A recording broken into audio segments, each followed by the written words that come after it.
Greetings, fellow Toastmasters and welcome guests.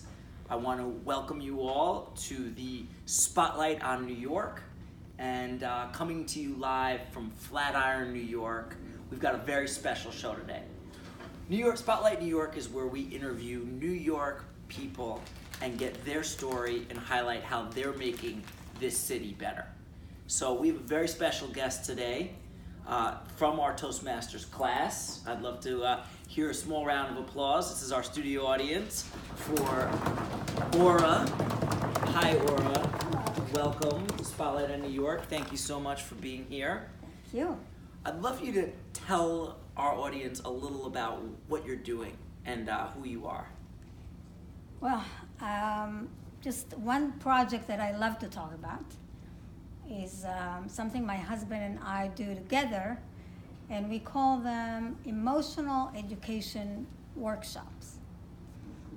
Workshop, you have 12 to 20 people get together for 2.5 hours, and we focus on emotions. And you recently did one, right? Yes. And Yeah. it was, how did that go? How was the attendance and who was there? Yeah, we had men and women, ages anywhere from 30 to 60, 70, whatever. There's no age limit. And people were willing to just hear and talk about emotions. So it wasn't just us lecturing. There's a small part where we give a speech, maybe 5 minutes. And then we have people break into small groups or pairs, and we give them a suggestion of like, please talk about an emotional experience you've had. And we get specific. For example, that night we were talking about a survival-based fear, a situation where you felt fear that came from survival, the fear of surviving, of not surviving.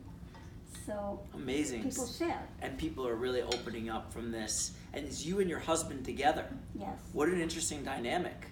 Is it fun working with your husband? Yeah, we've met at the School of Social Work years ago. In Canada? In Canada. Yeah.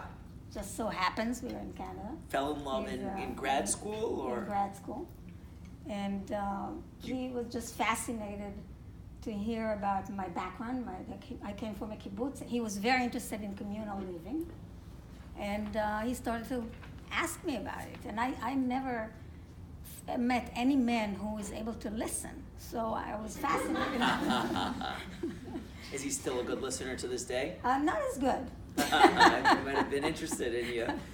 But is it fun dynamic working together? Have you worked together for years? Very challenging, very challenging. We both have been in the field together, most of the time even working in the same clinic together, and yet we work differently.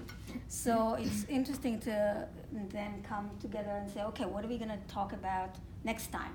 How are we going to help people get through embarrassment, for example? Embarrassment is a feeling that we know very well here at Toastmaster, because you have to get through the embarrassment of standing in front of people.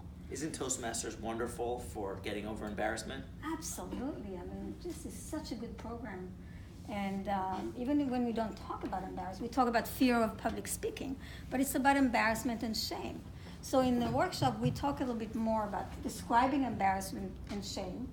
And I'm interested in the normal. I'm not interested in pathology. I'm interested in what it's like to be human, all of us. So to know what are the feelings that we're born with, and how to speak about them, how to be with them, and the physicality of emotions. Amazing. And so this is the next one that you've got coming up. Is it also with your husband? Yes. And we're gonna next one in May. We're gonna do one in May. We do usually 3 times a year: winter, spring, and fall. Okay. Why not all 4 seasons? Well, summertime, everybody goes away, especially in New York, and I want to sit in my garden and nice. veg out. Yeah. Nice. Yeah. Most therapists take August off. Not me. Okay. Around the clock. Wonderful. So, and how can people find this? How can people sign up for your May session? You can just email me. People in Toastmaster, you have my email, so you can easily email me or just speak to me after the meeting and say, I'm interested, let me know next time when you're having a meeting. So I'd love to hear a little about your history and how you became such an expert in this field. Can you talk a little about your background and where you got your credentials? Yeah, I have a master in social work, but it's clear that you don't really know much when you finish your master. You can get your license, but you really have no idea how to sit in a room with a person or with a group and conduct and facilitate. You really don't know. So then, when I came to New York, we have a mentor, Dr. Dan Casriel was our first mentor, and there we had a group, many group therapy sessions, and we had a chance to assist and learn how to run a group. After that, I met, my next mentor was Armand DeMille. He was on WBAI at the radio show called The Positive Mind. Wow. And that's how he reached out to people in New York. And he continued to train us in both working individually, doing workshops, and working in groups. Amazing. And how did you know this is something you wanted to do? How did you find this in your heart? Yeah, I knew it from a very young age. I knew that I wanted to work with people.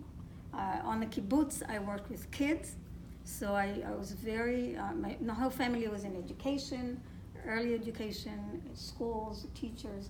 So I was very connected to working with people and trying to be there for people. So I know that's clear. And then my brother-in-law said, you know, instead of going to psychology, which is a long-term program, you need a lot of patience. You can go to social work, school of social work. It's easier, it's faster, and you can just as well do the same kind of work, more or less. And so, do you feel like the times are changing? Do you feel like the problems have changed in the way humans are communicating in this new era? Have you seen, doing this a long time, have you seen an evolution or has this been needed to be reinvented to some capacity? I see several changes. One change is there's much more awareness of the need for psychology and psychotherapy. There's much more awareness. There's more conversation around it. There are more articles in the papers. Yeah. More books, and everybody's interested in self-help. Yeah, absolutely. So it feels very in vogue, actually. Very it's in like, vogue, yeah. But needed. At the same time, technology makes us, focus on our cell phone, including myself. So there's more need for connection. So, and face-to-face connection. There's more need for it, even though we're actually it's the opposite is happening. There's less connection, but we need more connection. So I think we're always going to have work to do. It's interesting. It's impactful. I know it's helpful. And I really appreciate you taking some time out to tell everybody about what you're doing, and you know how to follow her and to stay in touch and to learn more. So thank you, Aura, for being here, and we're happy to shine a spotlight on you here. Thank you very much.